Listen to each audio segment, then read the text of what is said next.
વડોદરામાં બે સ્થળોએ મગર દેખાતા લોકોમાં ડર છે। રાજમહેલ ગેટ પાસે મગર દેખાયો હતો। 8 ફૂટનો મગર દેખાતા લોકોમાં ફફડાટ છે। રાજમહેલ ગેટ નંબર 4 પાસે મગરની શાહી લટાર જોવા મળી હતી।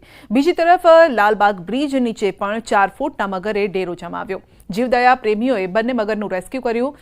રેસ્ક્યુ કરાયેલા બંને મગર વન વિભાગને સોંપવામાં આવ્યા છે।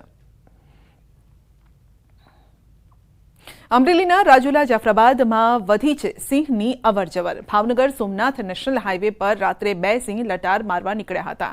કાગવદર ગામ નજીક રસ્તા પર સિંહને જોઈ થંભી ગયા વાહનો। રહેણાંક વિસ્તારમાં વધ્યા છે સિંહના આંટાફેરા। રાજુલાના કોટડી ગામમાં રસ્તા પર આંટાફેરા મારતા સિંહ કેમેરામાં કેદ થયા છે। ધસમસતા નદીના પ્રવાહમાં ગાયનું રેસ્ક્યુ કરાયું છે। ગીર ગઢડાના નાના સમઢિયાળા ગામની માલણ નદીના પૂરમાં ગાય તણાવવા લાગી હતી અને જે ગામના યુવાનોના ધ્યાને આવ્યું તો મોડી રાત્રે ગાયનું રેસ્ક્યુ કરાયું છે। ગીર જંગલમાં ભારે વરસાદના પગલે માલણ નદીમાં ઘોડાપૂર આવ્યું અને ગામના જીવદયા પ્રેમી 2 યુવાનો દ્વારા પૂરમાં તણાયેલ ગાયનું દિલધડક રેસ્ક્યુ કરવામાં આવ્યું। ગાયને સહી સલામત બચાવવાના સફળ પ્રયાસ પણ થયા। પંચમહાલ જિલ્લામાં ગૌ તસ્કરી કરવાનો મામલો સામે આવ્યો છે અને જેમાં લક્ઝુરિયસ ગાડીમાં ગૌ તસ્કરી કરવામાં આવતી હતી તો પોલીસને મળેલ નંબર પ્લેટ વગરની ગાડીમાંથી મળી આવી છે અને જેમાં તસ્કરો તસ્કરીને અંજામ આપતા હતા અને સાથે જ ગાડી સંતાડવામાં મદદરૂપ થનાર ગોધરાના એક આરોપીની પણ ધરપકડ કરાઈ છે। ગૌ તસ્કરી કરી સ્થાનિકોને ધમકી આપનાર આરોપીઓની પોલીસે શોધખોળ હાથ ધરી છે।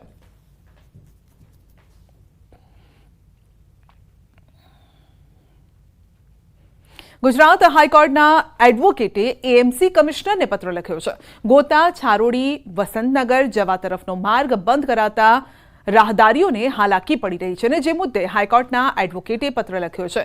સોલાથી વાહન ચાલકોને ગોદરેજ ગાર્ડન સિટી વંદે માતરમ રાજનગર સહિતના વિસ્તારોમાં જવામાં હાલાકી પડી રહી છે। છેલ્લા 6 મહિનામાં એસજી હાઈવે પર સ્ટ્રીટ લાઇટ ઝીબ્રા ક્રોસિંગના અભાવે અકસ્માત થયાનો પણ પત્રમાં ઉલ્લેખ છે।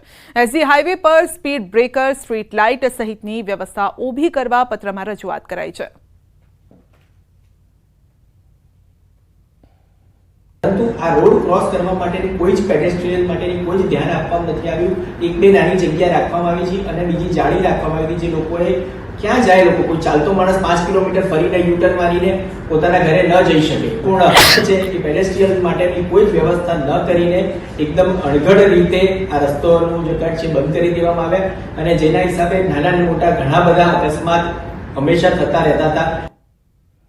પેસેન્જર રિક્ષા ઉપર ચઢી ચાલક દ્વારા રીલ્સ બનાવવાનો વિડીયો વાયરલ થયો છે અને જેની તપાસ દરમિયાન વિડીયો દાહોદ જિલ્લાનો હોવાનું સામે આવ્યું છે। સોશિયલ મીડિયામાં વાયરલ થયેલ વિડીયોના આધારે પંચમહાલ પોલીસે ગણતરીના કલાકોમાં જ રિક્ષા અને રીલ્સ બનાવનાર ચાલકને શોધવામાં સફળતા મેળવી છે। ગોધરા તાલુકા પોલીસે રિક્ષા ચાલકની પૂછપરછ કરતા રીલ્સ દાહોદ જિલ્લાના અસાઈડી હાઈવે ઉપર બનાવી હોવાનું સામે આવ્યું છે।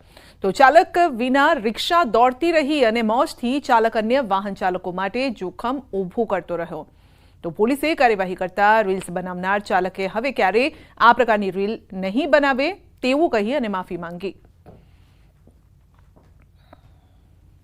તો રિક્ષા ચાલક સામે પોલીસે કડક કાર્યવાહી કરી છે કારણ કે એ જાહેર રસ્તા પર આ રીતે રીલ બનાવતો હતો કારણ કે આની આસપાસથી પણ આપ જોઈ શકો છો કે વાહનો પસાર થઈ રહ્યા છે। એક તો ચાલક વગર આ રિક્ષા ચાલી રહી છે તો ચાલતી રિક્ષાની બાજુમાં પણ તે ઊભો રહીને ડાન્સ કરે છે। આ સાથે જ રિક્ષાની ઉપર ચડીને પણ તે ડાન્સ કરતો જોવા મળી રહ્યો છે। જો કે પોલીસે ગણતરીના કલાકોમાં જ તેને દબોચી લીધો છે અને ત્યારબાદ જે ચાલક છે તેનું પણ કહેવું છે કે હવે આ પ્રકારની રીલ નહીં બનાવે।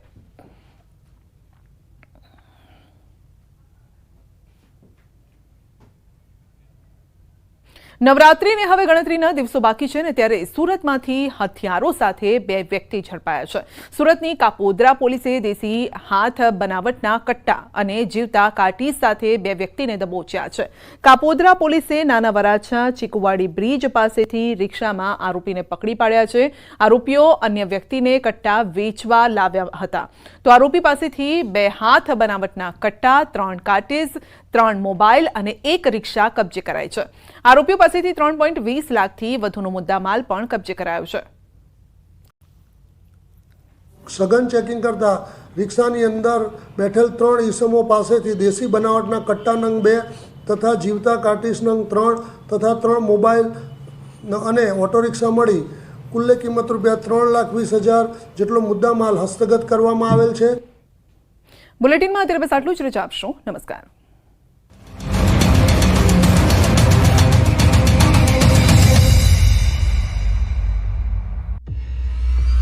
Sanitation policy, possibly the most important that this government has initiated.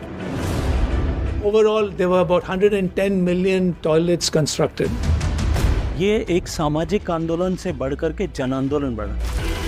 हमें एक ऐसा भारत बनाना है जो स्वच्छ हो और दुनिया को सस्टेनेबल लाइफ के लिए दिशा दे.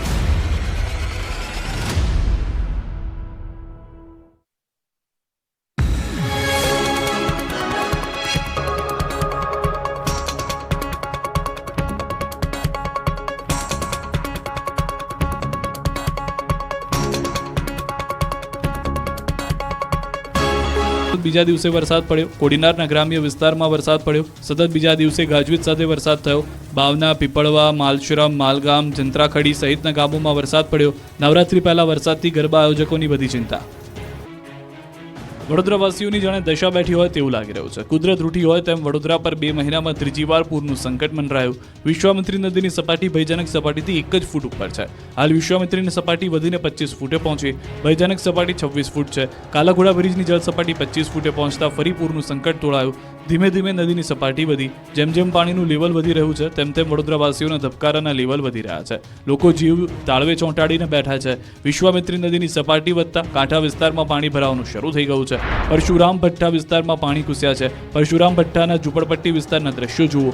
એક યુવક પાણી વચ્ચે ઝૂંપડપટ્ટી ઉપર ચડી ગયો. ચારે તરફ પાણી પાણી છે અને યુવક ઝૂંપડપટ્ટી પર ચડીને લાચાર યુવક કેમેરામાં કેદ થયો. નદીના પાણી ઘૂસી જતા યુવકે પોતાની વધી ઘટી ઘરવખરીને બચાવવા હવાતિયા પણ માર્યા હતા.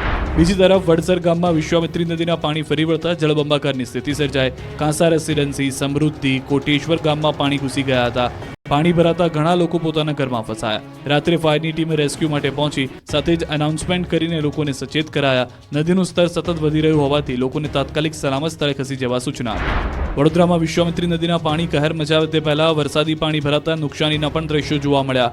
વરસાદી કાસમાં રિક્ષા ખાબકી. સદનસીબે કોઈ પણ પ્રકારની જાનહાની નથી થઈ. સીએનજી રિક્ષા રોડ પર વાળવા જતા બની ઘટના. રિક્ષા કાસમાં ખાબકતા રિક્ષા ચાલક જીવ બચાવવા રિક્ષાની ઉપર ચડી ગયો. તો વડોદરામાં વિશ્વામિત્રી નદીના પાણી રોડ પર આવતા મગરો રસ્તા પર નીકળ્યા. વડસર ગામ રાઠોડવાસ પાસે એક મહાકાય મગર દેખાયો. 8 ફૂટનો મહાકાય મગર આવી પહોંચતા સ્થાનિકોમાં ભય ફેલાયો. સ્થાનિકોએ જીવદયા પ્રેમીઓને જાણ કરતા મગરનું રેસ્ક્યુ કરાયું. ટીમના સભ્યોએ સ્થળ પર પહોંચી 1.5 કલાકના જહેમત બાદ મગરનું રેસ્ક્યુ કર્યું. મગરને વન વિભાગની ટીમને સોંપાયો. ગુજરાતની જીવાદોરી સરદાર સરોવર છલકાવાની તૈયારીમાં છે. ત્યારે આવતીકાલે એટલે કે મંગળવારે 1 ઓક્ટોબરે મુખ્યમંત્રી ભૂપેન્દ્ર પટેલ નર્મદા નીરના વધામણા કરશે. કેવડિયા ખાતે પહોંચી નર્મદા